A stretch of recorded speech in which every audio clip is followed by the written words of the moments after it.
Welcome to the Recruiter Startup Podcast. My name's Dualta, and in this podcast series, I'll be speaking to investors, advisors, entrepreneurs and recruiters who are based all over the world, and we'll be discussing how to set up, scale and operate a world-class recruitment company. You know, it used to be that you'd have to leave regional areas and go to the city to get a good job in recruitment. And thanks to technology and the ability that it's given us to recruit from anywhere in the world, that's no longer the case. So today I'm speaking to Cathal Meehan, and he has his own IT recruitment firm based out of his hometown in Derry City, where he has one other guy working with him, and they are doing a lot of mobile recruitment, mobile development recruitment, that is, for the American market, and they're based out of Derry. So, you know, proving that you can do it from anywhere and you don't need to go to the most expensive places in the world to be successful. And, you know, I like to see this because I'm from the local area. I'm from just down the road. And, you know, if I was a young guy looking to get my first start, you know, to get to work for one of these people who have their own recruitment firms and they're based locally, and you know that you could make New York or London money, but base yourself in your hometown. It's something that wasn't available to me and a lot of people. So I wanted to get him on the podcast. He's also reached out a number of times, picking my brain on things. So yeah, great to get him on. Great to have a good chat. And I hope you enjoy.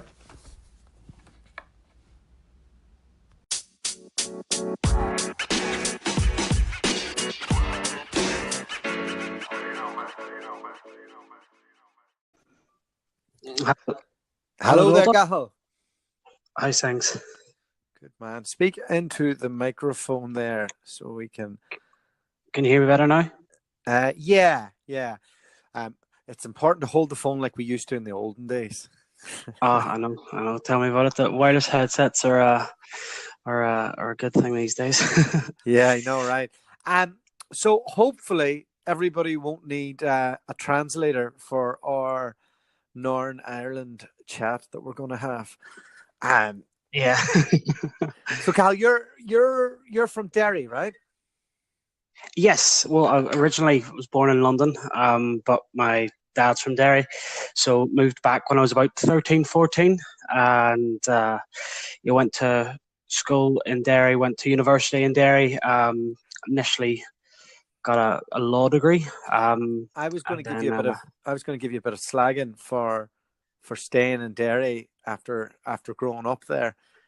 Yeah. Derry men hate leaving the city. Hey, they just they're mommy's boys. Mommy's boys. Mommy's boys, and you're the only hard-working Derry man there is as well. That's the myth that we have down south. Not at all. There's plenty of hard-working Derry men. One working for myself at the moment, Patrick. He's a good sort. Yeah, great. And we've had you're the second Derry man we've had on the podcast. Right. Who's the first? Gareth McGlynn. He. Yes, niche recruitment. Have you bumped into him? I have. I picked his brains there before Christmas about the sort of American market and how he's found it and stuff like that. So it's actually really good having good professionals like that in the local area. You can get a bit of experience from. Yeah, and running a very similar model from the outside looking in, like, you know, working the US market from Derry, and yeah, it's good to see that, you know, because I can't imagine what it's like trying to do the local stuff there. But so you did your law degree, right? How disappointed were your parents that you went into recruitment?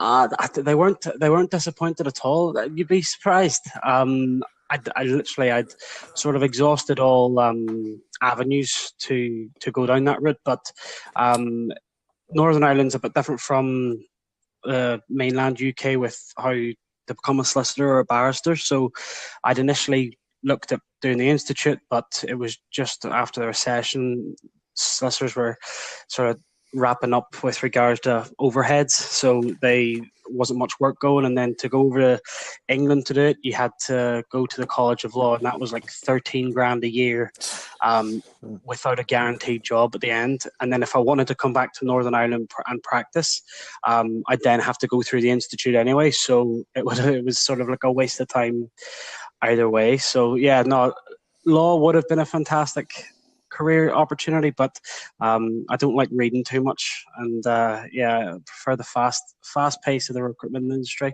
think it suits me a bit better. Yeah, brilliant. So you got in straight after uni, did you?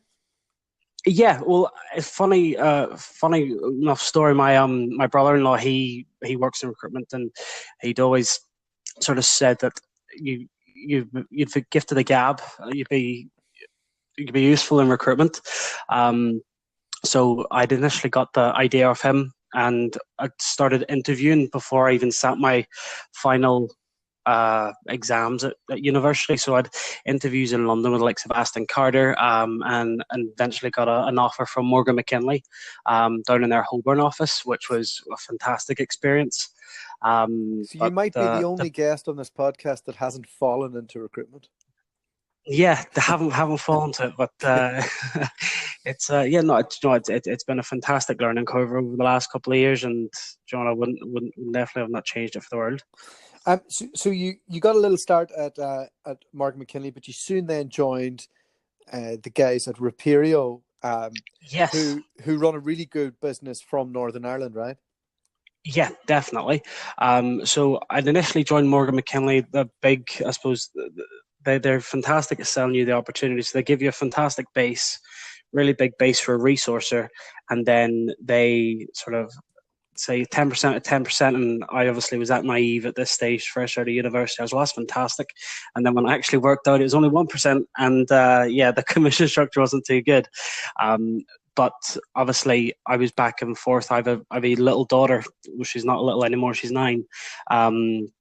But I was coming back nearly every weekend, and the additional salary that I would have been getting was going on flights. So I sort of had a chat with James and Patrick at Recruiter, and look, I suppose that was said then, and joined there, and I had a great time. Really, really enjoyed my time there. And for anybody listening, like I'm from the same neighborhood. I'm just down the road. People probably don't realize how hard it is to get a job and to get a start out of uni. It's not like the UK or like any cities really. It's really tough, isn't it? So I bet you were glad of getting that start with the guys in Derry. Yeah, definitely. So luckily enough, I had a couple of friends up in Belfast at the same time too, so I was able to sort of share accommodation and stuff and reduce costs in that way. But no, I think coming back was definitely a fantastic part for what I needed to be doing at that time. Yeah, and you obviously had the commute down the road from Belfast to Derry to see your daughter as well. So I can imagine how that must have been great. So Recruiter, those guys, did they work for S3? They kind of have that a similar model, don't they? It's quite entrepreneurial. Yeah, I think Patrick and James initially were over in England to begin with. I think James was doing a bit out in Germany as well. But they, sort of inch wide, mile deep model with regards to specialists in a particular technology language, knowing your market in depth. So I initially started on the Java desk, but we were just sort of influxed with a number of mobile roles. So sort of James put me to the side one day and said, "Do you want to have a crack at this market?" So I had a look into it, and there was, I think at one stage there was about 10 new hot jobs on, and I just sort of got cracking with that. Got learning the technologies relatively easy, and it just grew from there. So we sort of established a mobile desk there. I think it would have been one of the first mobile desks, or sort of dedicated mobile desks anyway, in Ireland. A lot of the other agencies, because mobile hadn't really blown up at that time, you would have had sort of maybe a Java consultant doing a bit of Android and a bit of iOS. But I think I might have been, I'm not claiming it, but I might have been one of the first sort of mobile specific recruiters in the Republic. Yeah, I think we pulled a girl out of there years ago and put her in New York. I don't know if you were Right. working. I think I can't Oh, is remember. that Ebony? That's right. Yeah. There you go. Yeah, Ebony. She eventually went back. From what I've seen, but no, Ebony's lovely. She's a good character, like full of energy.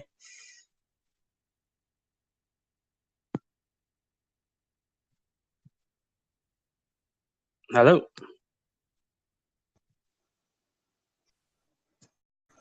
Hello. Hello there. My wife kindly interrupted me there to tell me it was Pancake Tuesday. Oh, have you not had your pancakes yet? Not have my pancakes yet. So, so you worked for the guys at Reperio for a bit, and you became a specialist recruiter there. Yes. And then somebody tapped you on the shoulder for a leadership role. Then is that right? Yeah, well, kind of. There's a bit that's obviously doesn't get to go under the LinkedIn profile, but I'd initially wanted to go out. I'd sort of seen the demand on the mobile side of things, and wanted to sort of cover all sort of geographical locations as much as possible. So I seen there was a massive demand for mobile developers in London, in New York, and stuff like that. So I'd initially wanted to go out and set up literally what I've done now, but a lot earlier in my career. But sort of the brother-in-law, he had a chat with me and he said, "Look, you're too inexperienced. There's obviously you do the recruitment side of the job well, obviously from your billings, but you don't know the back end of recruitment, the invoicing softwares, the database side of things," which was completely true. So I had an opportunity. He wanted to establish himself in the Irish market, and in turn, I had the opportunity to sort of test or like a trial run, if you know what I mean. Like I could literally set up with all the support, all the back office support already there, and look, sort of like run an operation for myself. So I had the experience of doing that. Was up and running. What's your brother-in-law's experience or background? So I forget which company it was in particular that he worked for, but he'd initially had he was approached by one of the owners of a previous company that he worked for, to set up.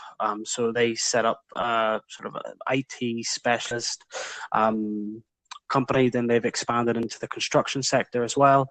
So they've got a couple of desks there at the moment, and yeah, they're going from strength to strength. I think they've got a couple of regional offices now, in around Berkhamsted and in London and Chelmsford as well. So they're going from strength to strength, and it's great to see that they're growing rapidly.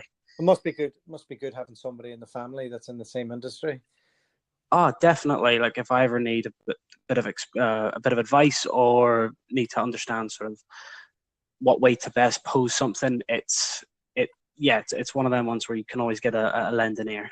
Yeah, because when you go out on your own, and we'll go into this in a little bit, it can be quite isolating, can't it? Yeah, big time. I found sort of working from home for the first year. So obviously when you leave working for a company, the thought of working from home, oh, it'll be fantastic, but sort of then you start to procrastinate, and before you know it, you're actually doing dishes and housework, and people are wondering why why are you not working. You're like, oh no, I was able to work, but I had a bit of time, and you don't do this normally when you were working, so why are you doing it now? And I found that working in the house was a big distraction. So initially, then when I once I did sort of set up myself, found a hot desk space up in the city centre, which was good. What's the scene like in Derry for that? Are there many kind of startup businesses there now? Like, it's been a long time since I lived up there. Yeah, well, I suppose that there's a couple of creative hubs. We're actually in one ourselves, in Ebrington. It's the old army barracks, where the British Army used to be based during the Troubles. But it's going through a massive urban regeneration project at the moment. So there's a brand new hotel being built here. There's a couple of fantastic restaurants. You have the likes of Ollie's, you have the Wall City Brewery. So if you're ever up this neck of the woods, highly recommend them too. But Yeah, so we're in like a startup hub, where there's a number of other businesses. We have a number of speakers that would come in sort of once a month. So last month we had someone in from Invest NI who Yeah. was sort of giving advice as to what startup businesses can avail from the Northern Ireland government and stuff like that, which was fantastic.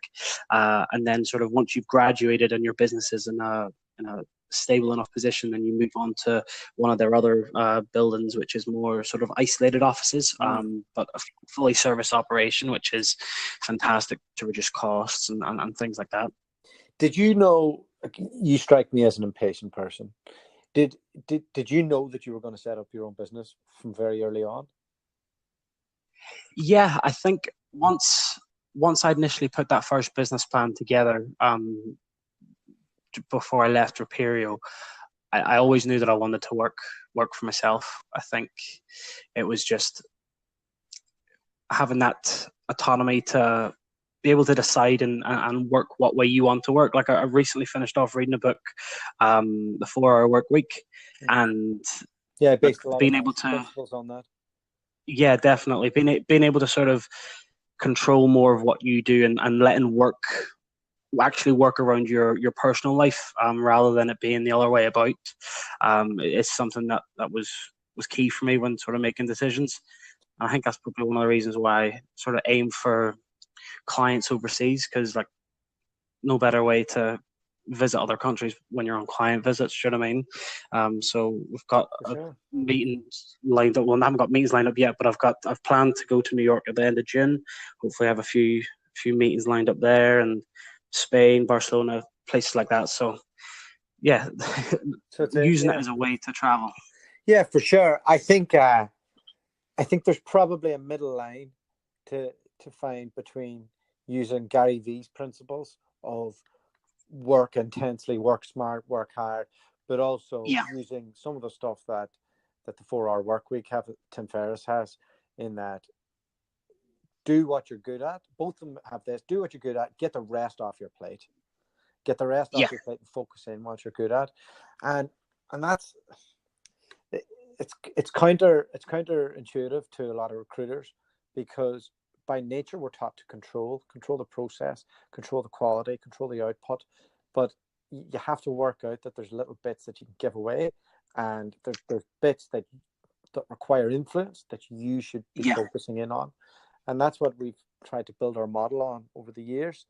And Yeah. my wife has come back into the business now after hammering out a couple of kids in 2 years, and she's putting together that there. We're going to have a VA automation solution for small to medium businesses like yourself, where Right.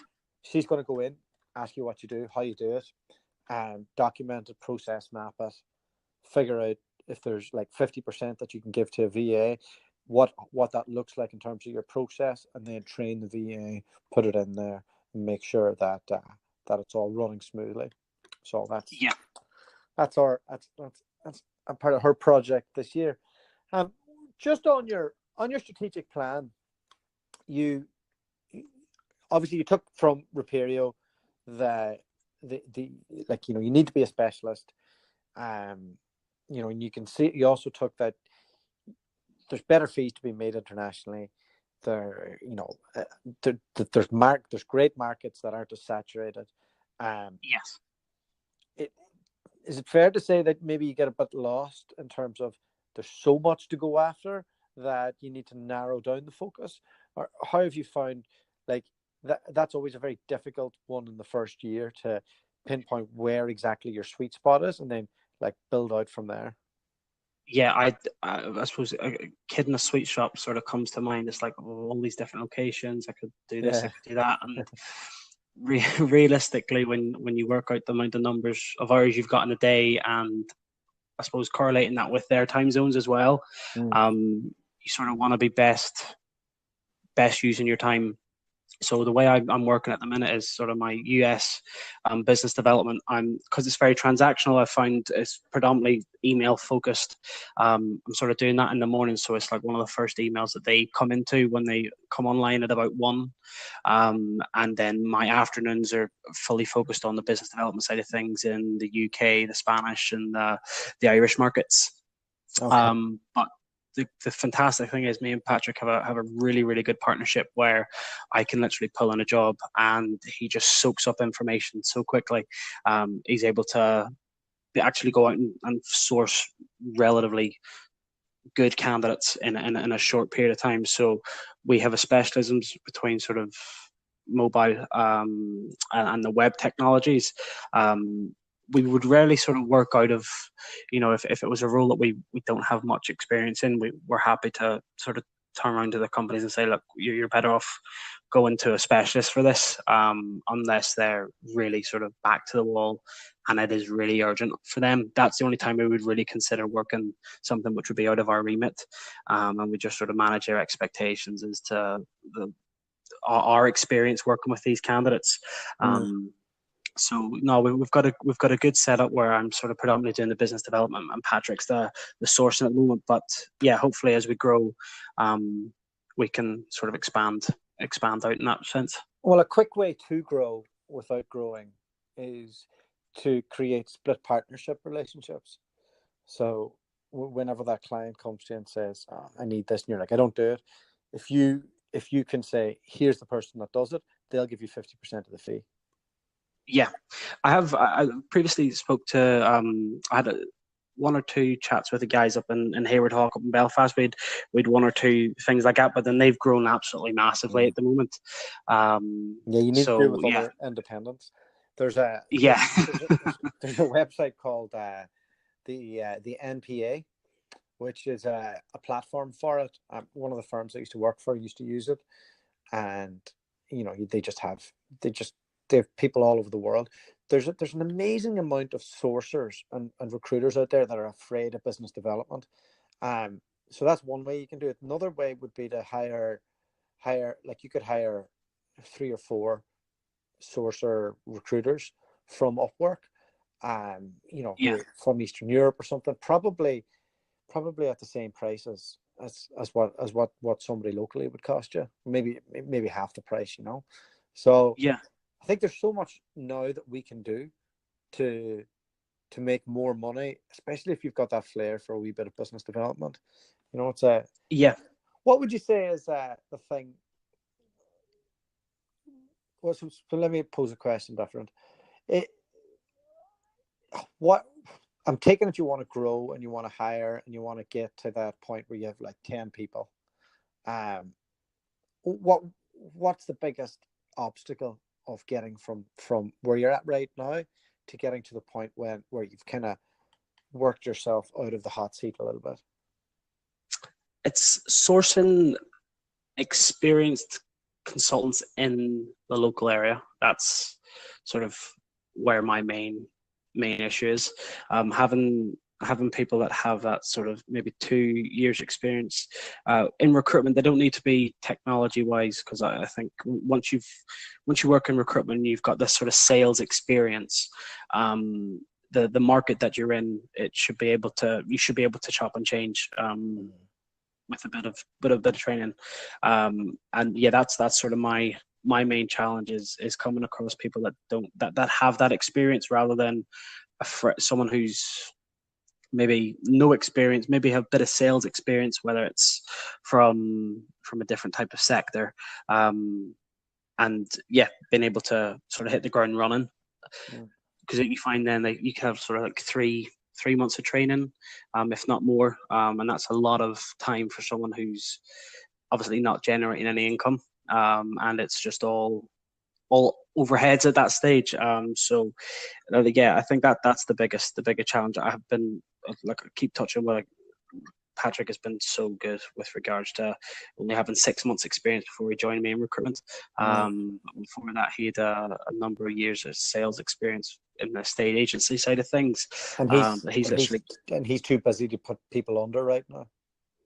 Yeah, I wouldn't want to he's doing what he's doing. He's doing good. I don't think he's had a bad Mm. month since he's joined the business. So look, long may it last. No, Very good.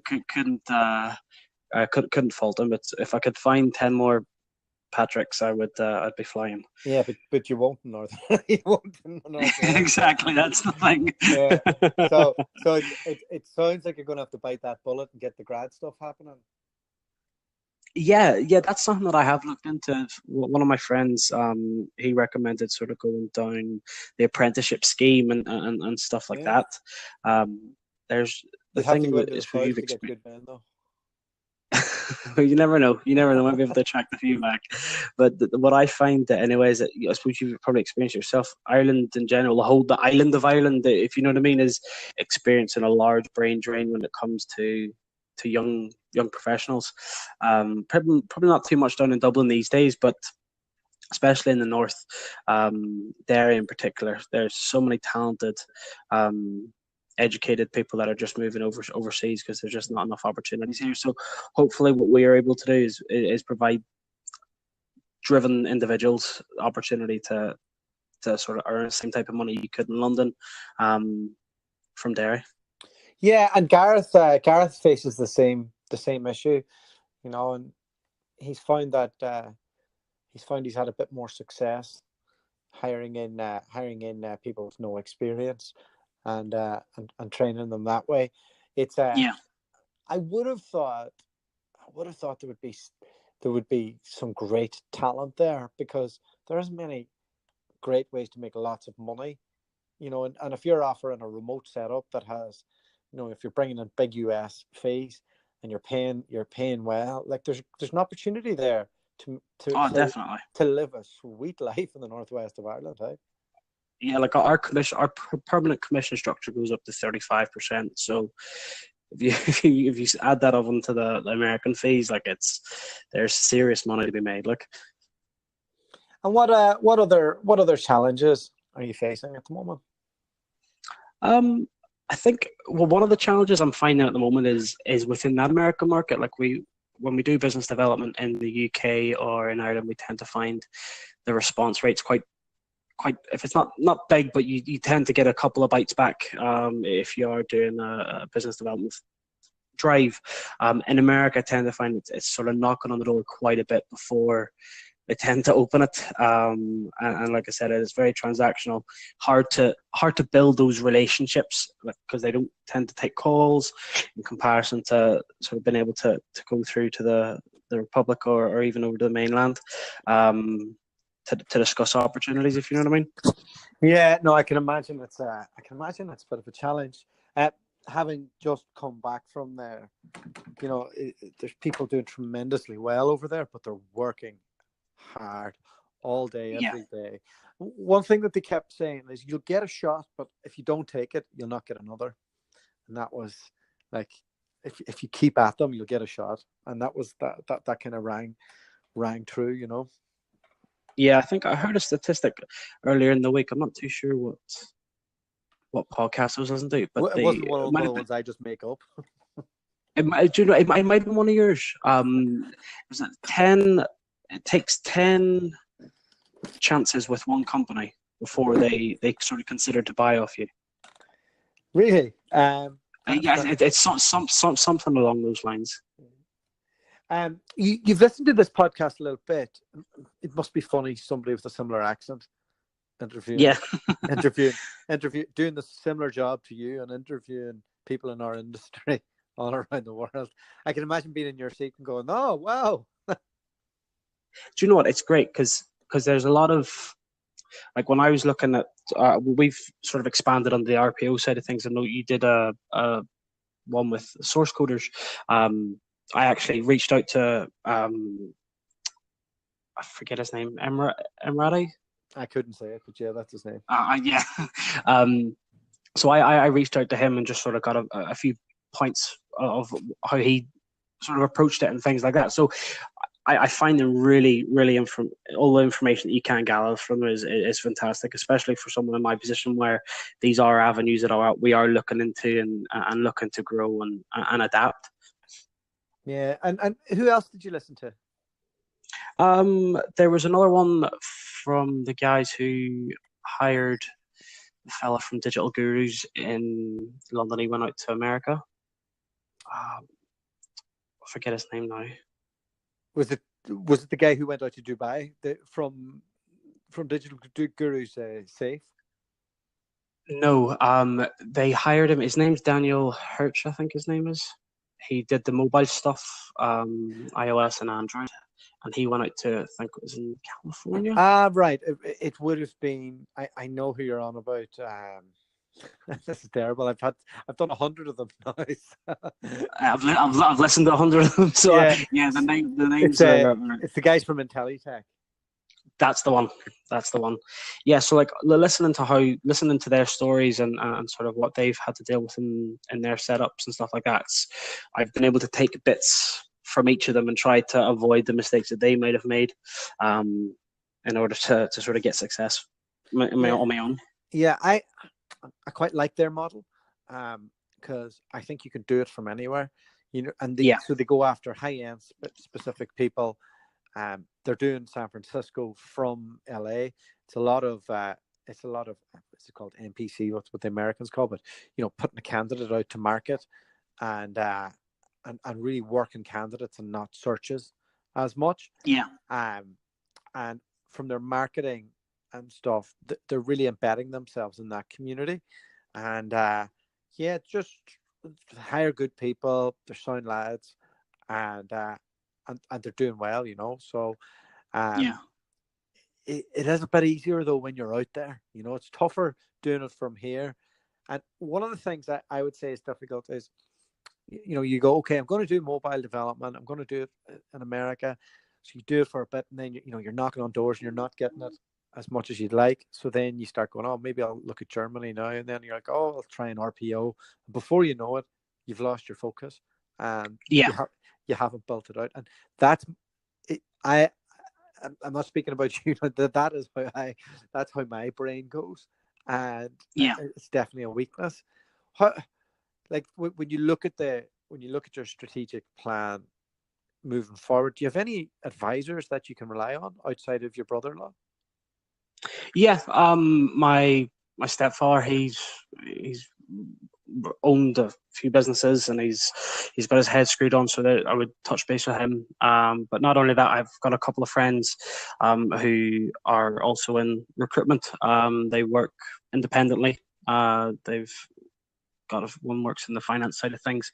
So I'd sort of pick their brains as well, and so luckily enough, my accountant's one of my good friends. So I sort of run the things past him before making decisions. And so what if we do this chat in a year's time? Where are you going to be? Where's the business going to be at, if you could predict? Hopefully more established in the US market, with maybe an increased headcount. I know there's this big thing about not having a lifestyle business, but there's no need to have I think you've described them as call centers. Yeah. And at the end of the day, the more people you hire, the more hassle and stress sort of comes with it. And not everyone's going to be a bad hire, but you will 9 times out of 10 have at least have your troubles along the way. So ideally, look, if I could have a good bunch of people around me, say another 2 to 3 hires in the next sort of 12 months, I'd be happy with a better established sort of foothold in the US market. Yeah, it is something I wrestle with a little bit, that whole lifestyle versus scaling a business. And it's a tough one, especially when you see like kids that have been in recruitment for 15 months and they've gone a wee bit of funding. They're up to 10 people. They've built a couple of million between them, and they're away to the races. And you're like, oh, actually, you could probably sell that business in 2 years, and I'm still kind of doing the same thing. So I struggle comparing myself to those people a lot. It's very hard to manage your own ego when you're working for yourself, isn't it? Yeah, big time. I get I get a bit of grief down the football club, but I suppose it's not that bad. That's very good. before we go, any questions I can answer, given I've just been out in America, I've interviewed tons of agencies that are bringing in the massive amount of dollars and all the rest. Any insights or anything that I can give you? From what you've experienced and from what you've spoken of, what are they doing differently? Well, the most successful person I sat across from was Kieran Behan, and I I asked everybody the same question, and I said, if you could go on a time machine and go back to the point from day one when you moved to the US, what would you do differently? And he said nothing. and then he just surveyed his empire, which is 250 recruiters on a floor.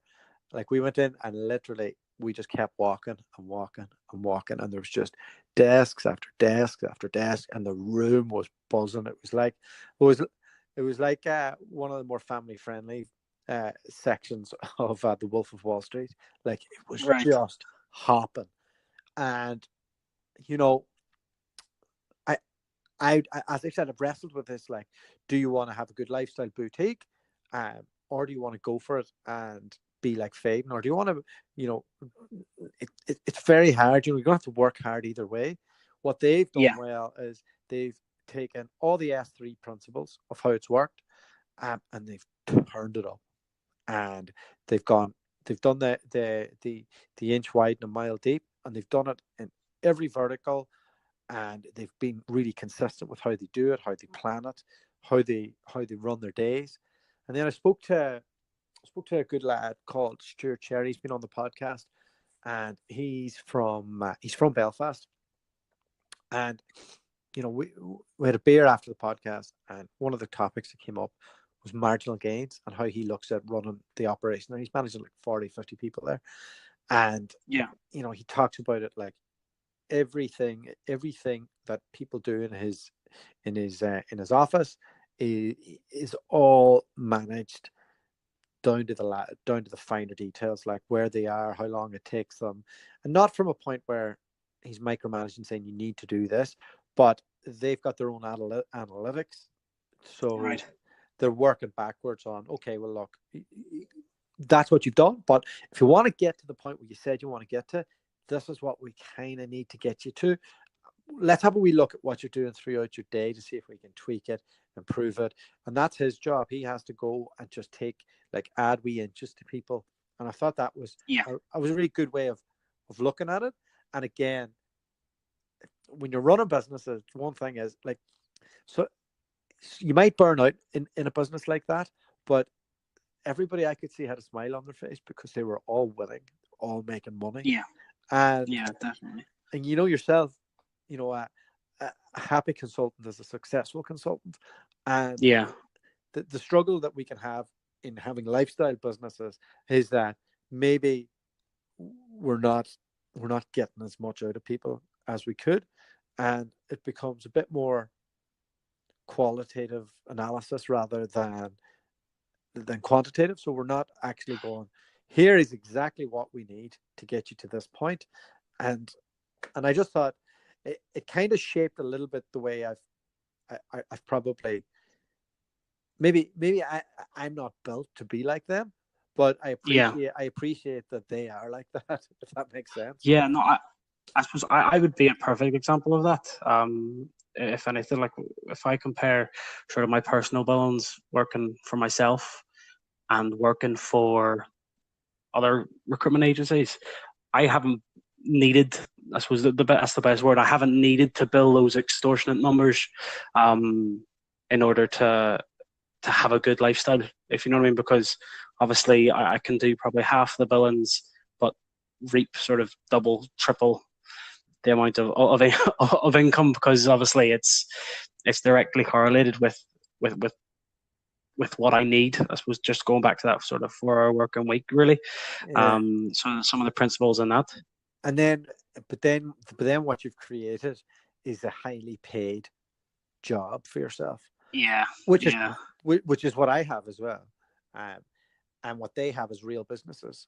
And that's where, like, if you're happy that you're going to go down that road and that's what you're going to be, because you're gonna end up doing something. So if you enjoy what you're doing, that's fine. But Yeah, what they're doing is building a business and to sell it. So it's it, I don't know. I'm always kind of wrestling with, and again that comes down to ego. Like, do I want to build a business because I want to sell it, or do I want to build it just so I can say to people I have 10 people, 20, 100 people working for me, and this is who I am, or actually would my job be more interesting if I was looking at 40 people and thinking, oh, this is marginal gains here, how can I improve this person and that person, and I'm away from the actual day to day. So I wrestle with these thoughts a lot. I'm sure you do as well. yeah. Yeah, no, definitely. There's times that you can sort of, you think, right, pedal to the metal, and we'll go flying, and we'll do 12, 13-hour days, and then on the flip coin, then it's nice to get home. It's nice to get to see the wee one during the week and stuff like that. So I suppose at the stage that I'm at, I'm in a position where, yeah, the business is doing well. I'm in a position where I've got obviously a very small team, just me and Patrick at the moment, but we're planning on growing in the summer. So Yeah. if I can grow slowly and grow it up, and for everybody to have a good career and enjoy coming to work, I think that's probably one of my main goals. It's good to know yourself, eh? Yeah, I think egos in recruitment can get so big in the way of things, and realistically, at the end of the day, there's no point going to work if you're not enjoying it. So I think if I can get in an environment where people like coming and working with us, then I think that's going to be my main goal for our business anyway. Well, Cathal, I've enjoyed speaking to you. It's pancake o'clock for me here. I'm going to be in trouble, but Not a problem. Thanks for accommodating me and jumping on the podcast early. And not a problem. Thanks for having me. And we'll catch up when I am over in your neck of the woods, hopefully. Yeah, definitely. Go for beer. Yeah, we will invite Mr. McGlynn as well. He'll probably definitely. He's a bit of a local celebrity in Derry, isn't he? So yeah, he's he used to play for Derry himself, from what I remember. Yeah. So he might have to sign a few autographs, but one thing I can assure you of, he won't buy the beer. Don't worry. Sure, we'll get something sorted there. Good man. All right, thanks, Cathal. Catch you. Perfect. Cheers. All the best. Bye bye.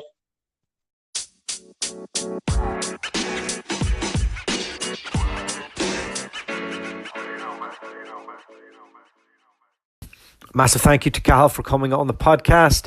Hopefully I'll get to catch up with him in the summer when we are back home for a little bit.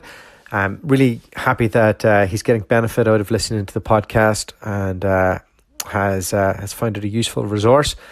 And if you are, let me know. I'd love to hear from you. And tomorrow I'll be in Brighton. I'll be recording with Barry the lawyer, with Mark Sanowski, and with Roy Ripper, 3 industry veterans that know all about scaling and operating world-class recruitment businesses. So I'm going to be picking their brains on a roundtable videoed event, and hopefully we'll be able to get some great pieces of content from that. And I'm really looking forward to it. 3 great guys, and only down the road for me. So yeah, really buzzing about that, and that's going to form the next part of our strategy in terms of bringing to life the people from the podcast. So stay tuned for that and for more podcasts coming up. I've loads to catch up on. Take care. Happy hunting. The podcast you just heard was made using Anchor. Ever thought about making your own podcast? Anchor makes it really easy for anyone to get started. It's a one-stop shop for recording, hosting, and distributing podcasts. Best of all, it's 100% free. Sign up now at anchor.fm/new. That's anchor.fm/new to get started.